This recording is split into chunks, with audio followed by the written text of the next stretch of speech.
de paysans, une émission d'Agnès Milot.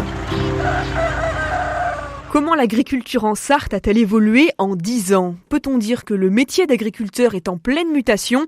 Autant de questions qui sont abordées dans le dernier recensement général agricole, un gros document qui vient de paraître et qu'on va décrypter aujourd'hui avec Olivier Lebert dans Paroles de paysans. Bonjour Olivier. Bonjour. Vous êtes président de la Chambre d'agriculture dans la Sarthe et on va se pencher ensemble, comme je le disais, sur cette étude qui est sortie. Les chiffres datent de 2020. Une chose qui frappe à la première lecture, c'est que le nombre de fermes dans la Sarthe diminue fortement, moins 20% en 10 ans. À quoi ça tient cette situation, Olivier Lebert ? En fait, déjà, mathématiquement, la surface agricole globale du département, alors quand même, elle a tendance à être à la baisse, avec bien sûr quand même toutes les extensions liées à l'urbanisme, liées aux besoins à l'industrie, certes, mais cette surface, elle reste quand même importante et avec la diminution du nombre d'agriculteurs, eh bien de fait, mécaniquement, on assiste à un agrandissement des exploitations. Alors cet agrandissement, il est lié notamment à notre difficulté aujourd'hui à renouveler les générations, qui est vraiment l'enjeu du moment. Aujourd'hui en Sarthe, on remplace en moyenne un agriculteur sur 2, lorsque la moyenne nationale est à 1 sur 3. Donc ce n'est peut-être pas encore suffisant, mais il n'empêche qu'on a des actions qui restent assez efficaces et on va continuer à mettre l'accent sur ce renouvellement des générations. C'est vrai que c'est un enjeu qui est capital, c'est la question du départ à la retraite de nos agriculteurs va se poser. Comment est-ce qu'on fait pour s'adapter et assurer quand même la reprise des fermes ? Aujourd'hui, en fait, c'est la pyramide des âges, y compris de la France, qui fait que on a une grosse génération à la retraite, mais aussi de salariés dans chacune des structures, et la tension générale sur l'emploi se fait. Donc, on a aujourd'hui pas loin d'un agriculteur sur 2, suivant les cantons, qui ont plus de 50 à 55 ans et qui donc vont prendre leur retraite dans les 5 à 7 ans. Et on est déjà au milieu de ça, c'est-à-dire qu'on est déjà dans cette accélération-là. Alors comment on fait ? Alors on sait déjà qu'on n'a pas assez d'enfants d'agriculteurs, qui était quand même la norme il y a 10 à 20 ans. Mais la bonne nouvelle, c'est qu'on a quand même des lycées agricoles, des lycées professionnels qui font le plein.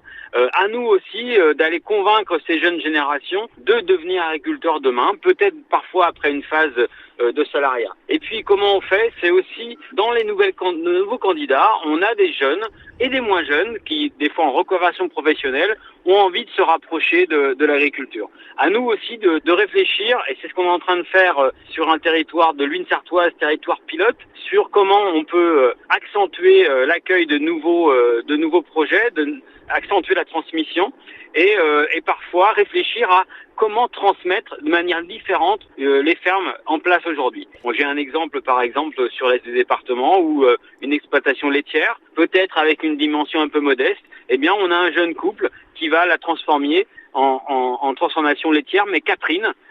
Et finalement, il y a très peu de transformation à faire sur cette ferme pour accueillir le projet de ce jeune couple. Mais c'est vrai qu'on sent qu'il y a des jeunes aujourd'hui qui ont envie d'aller se lancer dans l'aventure agricole. On peut dire un peu que le profil des agriculteurs évolue. Il y a plus de femmes qui sont aussi plus diplômées. Il y a aussi plus d'envie d'aller vers le bio. Tout ça, c'est des tendances lourdes en Sarthe aussi ? Oui, alors une des surprises de ce recensement, parce qu'en fait, on découvre pas grand-chose, c'est quand même l'augmentation du nombre de femmes en Sarthe en particulier, qu'on observe un retour aussi à ces projets de famille, à ces projets de couple. Finalement, travailler en couple à la ferme, c'est travailler à domicile, c'est organiser son travail. On a cette année les jeunes agriculteurs qui ont mis en avant un couple lors de leur prix à l'installation. Ils s'installent avec déjà 2 enfants, avec un vrai projet de famille. Donc ça fera le regarder. Alors Olivier Lebert, la Sarthe, on peut dire que c'est surtout une terre d'élevage. On a la chance d'avoir beaucoup de production très diversifiée, mais on est surtout connu, on va dire, pour nos élevages de volailles, de porcs et de bovins laits. Pourtant, la part d'élevage diminue un petit peu. Il y a de plus en plus de surfaces qui sont mises en culture. Pourquoi ça ? Là, on retrouve un peu cette difficulté. On a quand même une petite musique sur la viande qui est pas favorable. Même si la consommation tient, on va manger demain aussi différemment. C'est un métier exigeant. Dès qu'on a des animaux sur son exploitation, ça veut dire qu'on peut avoir à intervenir à n'importe quel moment de la journée et de la nuit. Donc c'est un métier qui mérite aussi d'avoir un juste retour des rémunérations, et c'est compliqué. Ça veut dire qu'aujourd'hui la partie, je dirais, culture est peut-être plus rémunératrice que la partie élevage. Si elle n'est pas plus rémunératrice, en tout cas, elle demande pas potentiellement aussi un peu moins de travail et moins de prise de risque. Donc à nous d'y regarder. Ceci dit, la tendance pourrait s'inverser. Les cours de la viande aujourd'hui, on retrouve à un niveau intéressant et on a enfin des transformateurs. On a la chance d'avoir en Sarthe une agroalimentaire assez forte, avec notamment 2 abattoirs importants, un à Saint-Blé et un à la Ferté-Bernard.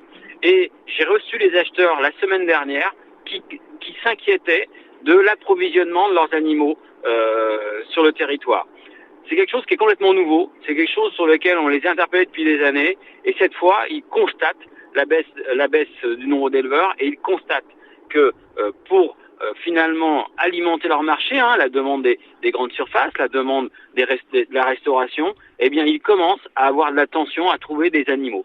Donc ça veut dire que peut-être à un moment ou à un autre, on va peut-être retrouver une juste rémunération avec des entreprises qui commencent à avoir envie de s'engager. Nous, on a un peu besoin aussi de sécurisation des contrats qu'on commence un petit peu à trouver lorsqu'aujourd'hui on doit avoir un jeune qui reprend une ferme d'élevage, eh bien avoir aussi une partie de ses ventes assurées sur un contrat avec une entreprise, ça peut aussi convaincre des banques à mieux accompagner ces jeunes à l'installation en élevage. Alors justement, la question de l'installation, elle est cruciale pour beaucoup d'agriculteurs, évidemment, mais on remarque que ce qui évolue aussi un petit peu, c'est la structure, le type des fermes, si on peut dire. Il y a de plus en plus d'exploitations qu'on appelle sociétaires et de moins en moins de fermes individuelles. À quoi ça tient, ça ? Oui, là à nouveau, ça tient notamment à l'histoire de ce département qui s'est battu depuis des années quand même pour faire de l'élevage. Ça reste quelque chose sur lequel moi je suis très optimiste malgré tout.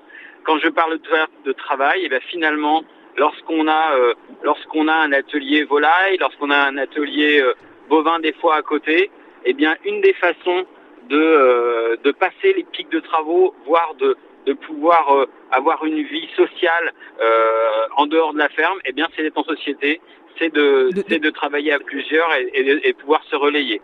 Je pense que c'est aussi un bon signe et un bon mode d'organisation. Attention quand même, parce que dans ces tendances sociétaires, il y a aussi des sociétés qui sont mari et femme, pour faire en lien avec notre conversation de tout à l'heure. Et là, entre mari et une femme, on va peut-être pas faire un week-end chacun de garde sur la ferme. On va essayer de partir en week-end ensemble. Et là, on s'organise aussi sur ce département avec un service de remplacement fort qui a été renforcé depuis 2 ans, qui a pris l'échelle départementale de manière à pouvoir aussi fournir du salariat occasionnel sur nos fermes. Alors une dernière question, Olivier Lebert, quand on consulte ce rapport sur ce recensement agricole, est-ce qu'on peut dire, même si la formule est un peu cliché, que l'agriculture en Sarthe, ça va pas si mal ?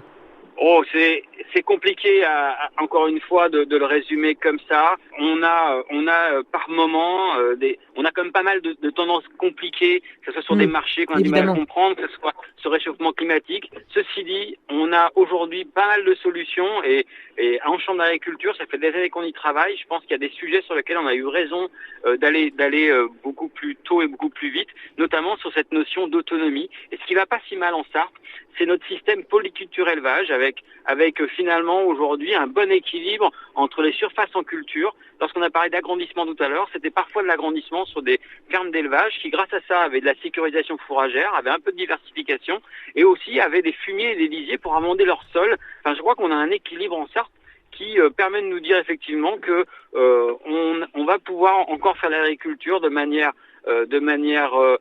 peut-être plus résiliente demain pour répondre vraiment à la demande et aux enjeux de cette société. Merci beaucoup Olivier Lebert de vous être libéré pour nous aujourd'hui au micro d'RCF Sarthe. Je rappelle que vous êtes président de la Chambre d'agriculture dans notre département. À bientôt, merci beaucoup. Merci, à une prochaine fois.